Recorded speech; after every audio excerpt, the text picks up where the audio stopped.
Hoje eu vou mostrar o que eu andei aprontando na semana passada junto com a Bianca, lá na oficina, lá na Motor Clean.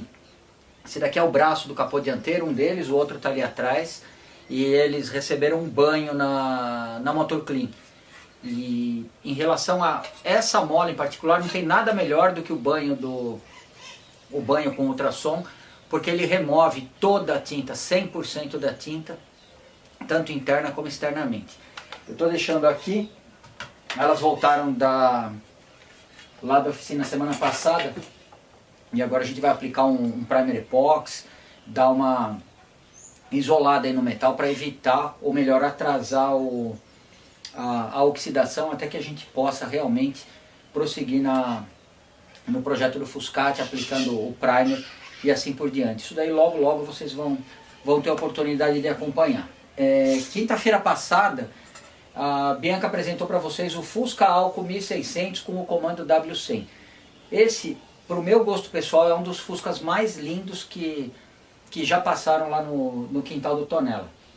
Tá? E tudo ali encaixa com o meu gosto pessoal. O modelo de roda que ele escolheu, a cor da pintura, apesar de que é a pintura original do 73, por dentro ele está original, não sofreu nenhuma alteração drástica e nem nada. Essa série ela foi gravada há mais de 6 meses atrás, tá? E por uma série de fatores aí, a Bianca preferiu mostrar uma outra coisa e ela foi acabando ficando para trás e a gente conseguiu colocar finalmente essa série no ar.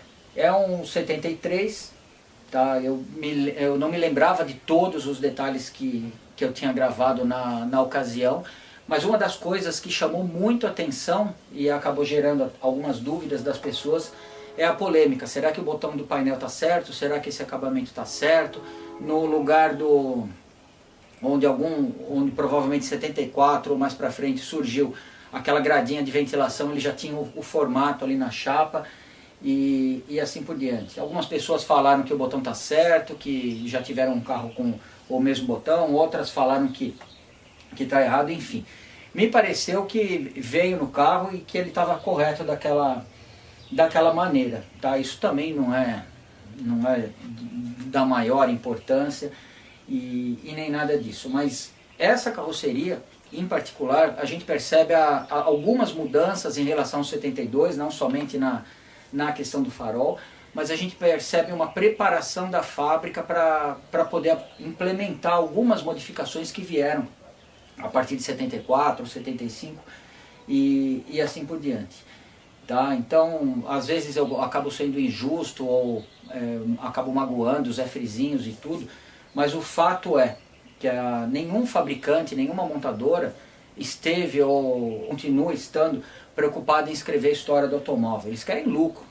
Tá? E um lucro numa indústria, eles precisam fabricar o melhor produto possível com o menor custo possível e ao mesmo tempo, enquanto o produto está disponível, eles precisam ir fazendo pequenos melhoramentos. Então, por exemplo, a questão do botão, se a gente for enxergar dentro de uma fábrica ou dentro de uma montadora, provavelmente eles implementaram um botão que ficou mais comum a partir de 74 no painel, porque eles já tinham disponível. Tá? Jamais eles vão falar, não, a gente não vai mais usar esses botões, ou vamos mandar fazer mais um lote de botões antigos, porque é contra a lei dos Zefrizinhos se a gente misturar algumas peças. Não, eu falo pela minha experiência, trabalhei em indústria, tá? Eu sei o quanto é importante aproveitar todas as peças do estoque. Tá? E de repente fazer uma modificação antecipada no produto.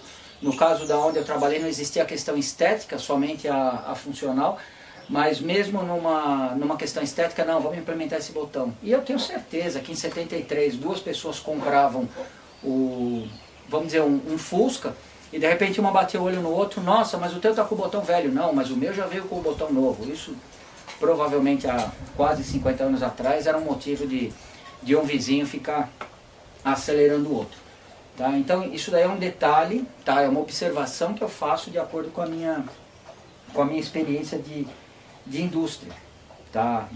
Os caras não estão escrevendo história de nada, os caras estão ganhando dinheiro, eles têm que aproveitar ao máximo estoque. O Portela inclusive me contou uma história, uma das cores que o pessoal gosta muito hoje em dia, mas só hoje em dia, tipo o primeiro Fusca que eu tive, no comecinho dos anos 90, ninguém queria saber de uma cor dessa, laranja Monza. Tá? E o Portela comentou que o laranja Monza nada mais é do que o laranja do caminhão Scania, porque quando pegou fogo na fábrica da Volkswagen, eles precisaram pintar alguns fusquinhas na fábrica da Scania. A Scania cedeu espaço, alugou, alguma coisa assim, e eles aproveitaram a cor. Eles pintaram também com aquela cor. Então a pessoa hoje, nossa, laranja Monza, é o mesmo laranja do caminhão Scania. Tá? Bom, um monte de dúvidas, não somente relacionadas a isso, mas esse Fusquinha foi um dos raros que apareceram lá na oficina movidos a álcool. Pô, Tonela, você não gosta de álcool? Eu acho excelente o álcool, tá? Mas realmente o refrigerador a ar foi o motor menos feliz ali para ter esse combustível. E hoje em dia, se a gente for considerar a diferença de valores entre um combustível e outro, e for considerar a dificuldade que é achar uma dupla carburação igual essa que o Alan preparou para esse Fusca, acaba sendo um pouco, vamos dizer, um pouco complicado a longo prazo você manter um carro movido a álcool. A Kombi, que vocês estão acompanhando no domingo, do Wilker e da Roseli, a Magali, ela chegou lá na oficina movida a álcool. E a gente conversou bastante a respeito, porque eles pretendem viajar pelo Brasil inteiro e eventualmente pela América Latina. Eu falei, pô, se for manter o combustível álcool, vocês não saem do Brasil, praticamente. Se vocês colocarem a gasolina, vocês vão ter uma possibilidade maior de ir para onde vocês bem entenderem. Por conta disso, a gente acabou optando pela gasolina como combustível. Tá? Em relação ao álcool, uma dúvida bem interessante que apareceu aqui no vídeo desse Fusquinha. Primeiro, o Luiz César. Tonela, esse coletor alto que está nesse Fusca é o correto para o motor a álcool? Não seria o coletor baixo o ideal? E o Jair Evangelista, provavelmente dentro dessa ideia, deveriam ter trocado os coletores. Provavelmente o Jair está imaginando que o coletor correto deveria ser o coletor baixo. E na questão do coletor, eu não me lembro de ter visto um Fusca álcool original de fábrica com o coletor baixo. Onde eu vejo muito o coletor baixo Kombi, tá? E motor plano, Variant, TL, SP2 e assim por diante. No caso dos motores planos, o coletor baixo é uma necessidade, porque senão você não consegue colocar Solex 32 e ainda montar um filtro de ar ali dentro do cofre do motor. Tá? Então, por esse lado, a gente entende que o coletor menor ele teve uma necessidade não relacionada ao desempenho, mas a necessidade de encaixar a peça na posição. No caso das Kombis, normalmente você vai ter o coletorzinho mais baixo devido ao modelo do filtro de ar. Tá? O filtro de ar é aquele elemento maior que fica na horizontal, um de cada lado, com aquela sanfoninha que vai encaixada em cima do carburador. Os caras acabaram optando pelo coletor mais baixo, seja o motor a álcool, ou seja o motor a gasolina. Tá? E a mesma coisa no caso do Fusca de 84, 86, 1600, que é o conhecido motor torque. Eu não me lembro de ter visto de fábrica nenhum Fusca dupla carburação com o coletor baixo. E eu posso garantir isso pelo simples fato de que aquela marmitinha do filtro de ar, ela não encaixa se você tiver com o coletorzinho baixo. Tá? Isso daí se estende também para a geração do Itamar. Não tem Fusca, seja gasolina ou álcool, com o coletor baixo, original de fábrica. Por algum motivo, isso daí acabou virando, não vou dizer uma lenda urbana, talvez uma lenda rodoviária. Tá? Não, o Fusca álcool ele tem que usar o coletor, é beneficiado. Não. Eu acredito que o coletor alto principalmente na questão do desempenho, você acelera um pouco mais o ar entre a borboleta e a válvula de admissão. Isso daí ajuda e muito na questão do torque. O coletor baixo ele só vai ser usado quando você não tiver outra alternativa mesmo. Isso, se a gente for observar o que existe de fábrica. Bom, domingo foi a montagem do dos pistões e dos cabeçotes da Kombi do Wilker, tá? E aplicamos ali a taxa de 9,15 para 1, tá? Que é uma taxa que eu considero aceitável, principalmente se a gente for considerar a gasolina de hoje. Quando eu tive na Petrobras conversando com o pessoal, eles garantiram para mim que no motor que você use uma gasolina de qualidade, que o motor esteja bem regulado na questão de carburação e na questão de ponto, você pode usar tranquilamente isso na gasolina comum ou aditivada, no caso a grid, sem considerar pódio, você pode usar 10 para 1 com total segurança. Essa foi a informação que eu recebi dos engenheiros na época. Mantive a do Fuscati um pouco abaixo disso, mas eu acredito que 9,15 para 1. Já adianto para vocês que o resultado ficou extraordinário. E principalmente com a mudança aí que estão falando que vai ter na gasolina, eu acredito que essa, vamos dizer, margem de segurança ela vai se ampliar um pouquinho. O Alessandro Silva, ele comentou da taxa, achou que vai bem na gasolina, que tem 27% de álcool. Depois de amaciado, mas é uma suposição, essa taxa tende a diminuir um pouco devido ao assentamento das peças. Não, Alessandro, você não tem, vamos dizer, nenhum desgaste no amaciamento ali que altere o volume da câmara de combustão ou da cabeça do pistão. Depois de milhares de quilômetros rodados, tipo 150 mil, provavelmente essa taxa vai se reduzir um pouco porque você vai ter o desgaste dos anéis ali, vai ter um blow-by, que é o vazamento dos gases da compressão para o cárter, mas isso acontece em qualquer motor. Um teste de compressão pode mostrar se você tem esse problema ou não, mas isso é coisa para daqui a muitos anos, no caso desse motor, ou vamos dizer, o caminho normal de desgaste de qualquer motor, mas não simplesmente depois que amaciou. Provavelmente esse motor, depois de 100, 150 mil quilômetros, vai medir a compressão, ela vai estar excelente, vai estar excelente da mesma forma que agora, tá bom? Então não, a taxa de compressão ela não vai se alterar. Aí, Beca, finalmente uma semana tranquila, nenhuma polêmica muito forte, a gente não vai ter que responder nenhuma pergunta crítica. Não, tem a dúvida da folga zero ainda. Eu vou ter que responder? Vai. Não acredito. Bom, Osmar Takashi, Tonela, não entendi o motivo da folga zero. Osmar, e para quem também não tem entendido, eu vou deixar, a Bianca vai deixar um link na descrição aqui, ou como card também, de um vídeo que se chama a regulagem de válvulas definitiva para o Fusca. Ali eu explico em detalhes a folga zero.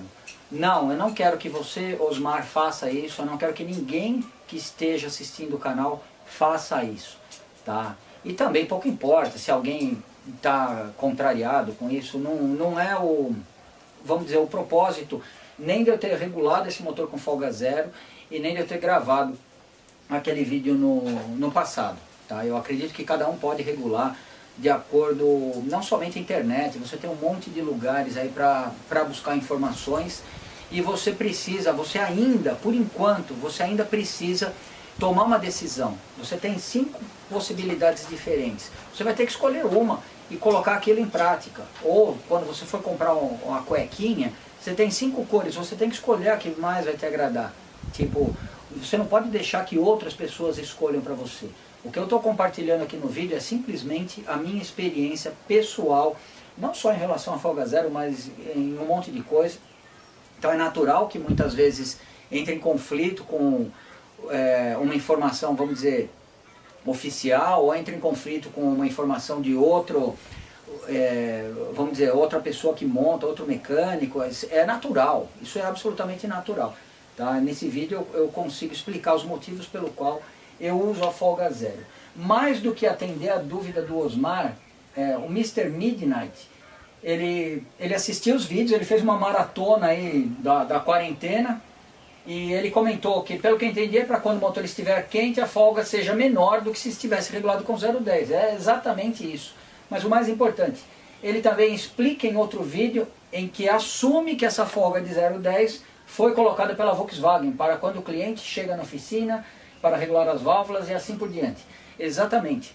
Tá? Aí a gente volta na mesma questão dos botõezinhos. Tá? Pela minha experiência de indústria, eu acompanhei e participei direto ou indiretamente do desenvolvimento de alguns produtos não era na área de mecânica, era na área de automação bancária, mas nunca você vai montar um produto e colocar ele para trabalhar com 100% da capacidade dele, 100% do potencial. Isso vale para uma peça mecânica, eletromecânica, eletrônica ou qualquer coisa. Por quê?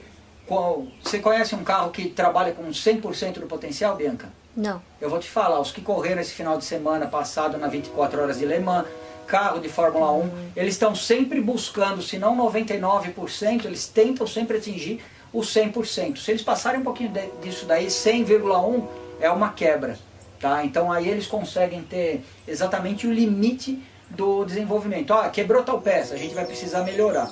Quando você está lançando um produto em larga escala no mercado, e é um produto que precisa ser, que na época dele, a principal característica era baixo custo de manutenção, você não pode achar que você vai colocar, que você vai estreitar as tolerâncias ali de tudo, de acabamento, de montagem, de facilidade de montagem. A facilidade, a rapidez de montagem de um produto, ela influencia diretamente no custo. Tá? E o Fusca, um dos motivos principais pelo Fusca ter saído da linha de produção em 86, é que o custo, a demora para montar um Fusca, você montava acho que uns 5 ou 6 Gol. Tá? Então era inviável montar um Fusquinha, tanto que existe uma história de que quando eles foram voltar a fabricar o Itamar, eles precisaram recontratar funcionários que já estavam num retiro espiritual e aquela coisa toda, porque só eles sabiam montar. Isso daí eu não sei até que ponto é verdade ou não, mas tudo representa um custo na indústria. Então quando eu comento que eu assumo que a folga 010 não que ela não seja um número mágico, é perfeito, o motor vai funcionar perfeitamente, e mais, se o cara regular com o motor um pouco quente a ponto dele conseguir colocar a mão, quando esse motor esfriar ele não vai travar a válvula. Na manutenção com a folga zero, se você não souber exatamente o que você está fazendo, com certeza, amanhã você está com o motor quente, vai inventar de mexer, amanhã você amanhece, logo cedo e tenta dar partida no carro, uma válvula pode estar travada, aí não funciona, folga zero, que não sei o que. E só para efeito de informação, cada 0,10, segundo o livro que Conheça Seu Volkswagen um pouco mais antigo que eu tenho aqui, cada 0,10 ele vai corresponder a 3 graus na duração da válvula aberta ou fechada. Então você ganha um pouquinho de graduação do comando quando você diminui dentro de algumas características a folga zero. Não coloque isso em prática se você está inseguro, não assista o vídeo se você está inseguro. Simplesmente isso é uma coisa que eu faço porque eu tenho segurança no que, vamos dizer, no que eu estou fazendo, no funcionamento do motor. Mas com certeza, se eu fosse vender o Fusca hoje, jamais que eu ia colocar todos com folga zero. Tá? E da mesma forma que a regulagem de válvulas ela é conservadora, a regulagem de válvulas da Volkswagen ela sempre foi conservadora, o ponto inicial de ignição ele é muito conservador, todas as outras regulagens, carburação, é tudo muito conservador. Por quê? Eles fazem o carro para você ou para mim? Não, eles fazem para o maior zelão que tiver, o cara que não vai fazer a manutenção direito, o cara que se for... quando for abastecer, ele vai procurar a pior gasolina ou a mais barata. Então eles têm que assumir sempre o pior cenário e o motor ele não pode parar de funcionar. Tá? Isso vale, eu acredito, opinião pessoal minha, tá? De uma forma geral, para você colocar os parâmetros de funcionamento de um determinado produto. Tá? Porque se não for assim, você vai acabar estreitando as tolerâncias, e cada vez que você estreita as tolerâncias, você troca a eficiência por um potencial problema ali, que uma montadora ela quer vender o carro, independente do botão que ela use no painel, independente da mínima diferença, se é que vai dar da regulagem de válvulas, eles querem vender um produto que não dê retorno, que não dê problema. Bom, passamos ilesos por todas as polêmicas da semana, Bianca, se tudo correr bem. Próxima quinta-feira, de novo, o Fusquinha 73, né? Isso. Fusquinha 73, tivemos a participação do Alan no primeiro episódio, e agora vai ter a participação de quem? Thiago Gaban. Thiago Pereira Gaban.